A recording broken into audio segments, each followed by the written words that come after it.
Imam Mahdi ini ceritanya, tuan yang dirahmati Allah sekalian, hadis yang menceritakan tentang Imam Mahdi mencapai tahap mutawatir maknawi. Mutawatir maknawi ini dia lebih tinggi daripada hadis sahih.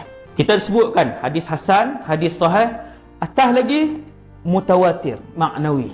Tinggi lagi kedudukannya disebabkan lebih daripada 40 orang sahabat yang meriwayatkan tentang cerita ini. Ramainya sahabat meriwayatkan tentang kisah ini kerana kerapnya Nabi mengulang tentang kisah ini. Dan Imam Mahdi ini dia datang pada satu zaman ketika itu yang akan hidup pada zaman itu juga seorang rasul dan seorang lagi ketua kepada orang-orang jahat, ketua kepada Dajjal kecil, namanya ialah Dajjal. Dan seorang lagi rasul, iaitulah Nabi Isa.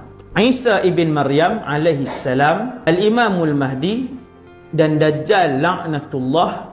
Tiga benda ini adalah perkara yang akan berlaku pada akhir zaman. Tiga perkara ini. Dua tanda besar kiamat, satu tanda kecil. Dua tanda besar tu Nabi Isa dan dan juga Dajjal. Dua tanda besar. Satu yang tanda kecil ini ialah Al-Imam Muhammad ibn Abdullah Al-Mahdi. Itu namanya.